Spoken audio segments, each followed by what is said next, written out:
Hey everyone, I'm back here talking about another scandal that's going down. If you're familiar with anything in the YouTube world right now, you are probably very familiar with what's going down with Ava Kris Tyson. There's obviously a big controversy going on where Ava has been found talking to minors inappropriately,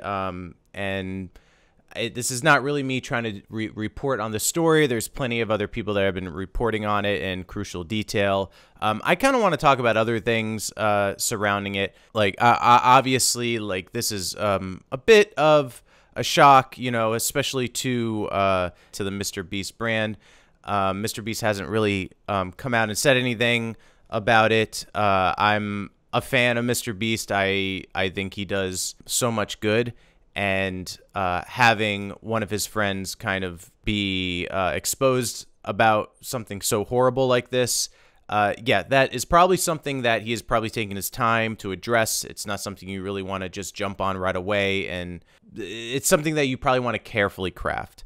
With that said, that kind of brings me on to one of the points I wanted to talk about, which is YouTubers who are being pressured to say something really quickly. And if you don't say it quickly, it means that you are in support of whatever this alleged thing is.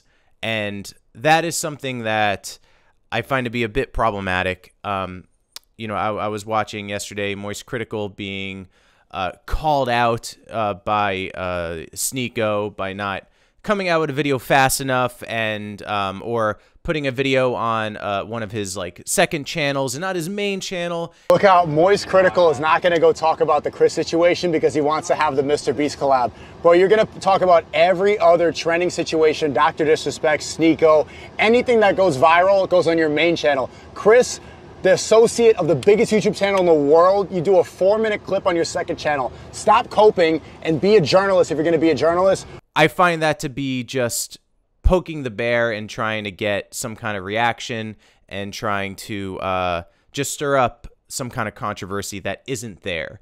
I think when it comes to serious topics like this, I understand someone that wants to take time to analyze the situation, to figure it out, and to speak on it properly.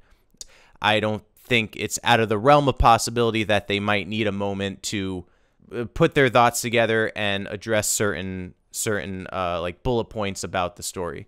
So the whole stuff with Sneeko and Moist Critical, that is just something that I think is unnecessary. Moist Critical did come out with a video addressing Sneeko's allegations and why didn't he come out with something fast enough. He's obviously trying to hide something. He's obviously, you know, in the Mr. Beast crowd, you know, friendship circle now, so he wouldn't say anything. And yeah, that is, when I hear that, that just screams, I am trying to stir up something for attention. However, if someone doesn't seem to want to address a very serious topic as time has passed, yeah, that is something that perhaps needs to be questioned. Like, why aren't you talking about it at all? Why aren't you acknowledging it? Why aren't you acknowledging the victims? Nothing. You know, why are you not saying anything? However, with that said, Mr. Beast and Ava are probably obviously Ava, the top people that should say something. They haven't yet, but I'm not freaking out about that. It's not something like, this is a very serious thing, and I'm sure, you know, Mr. Beast has a lot of things he wants to address, or he just wants to word his response very carefully. I'm not one that's just going to harp on him if he takes longer than 48 hours. Like, I'm just not. But it does have to be addressed. Like, you know, you got to say something. You got to say something. Another problem I see about this story is that the trans community is taking some of the flack here, which I don't think is right. There's a lot of douchey tubers that are saying things like, oh, this is, why are we surprised? Like, there's obviously some kind of connection to the trans community and pedophilia, and that is just so, it's batshit insane to me. I don't know how you connect any of those dots. Like, pedophilia exists in general. It's not connected to a trans person.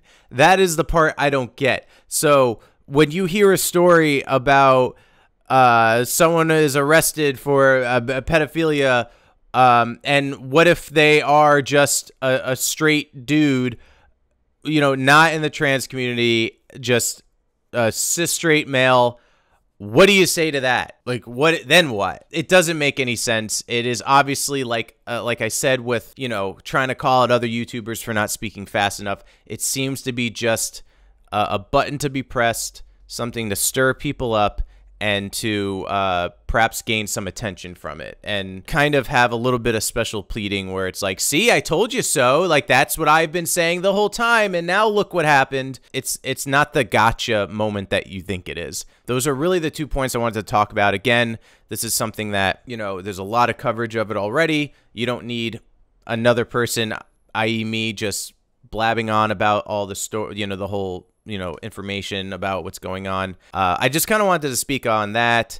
Calling out other YouTubers for not speaking fast enough, and attributing this to specifically the trans community as if they're the ones that are the cause of all controversy like this. Like, it's just such a batshit statement to make. So yeah, just something that was on my mind. Wanted to talk about it, and yeah, I guess that's it. Talk to you later.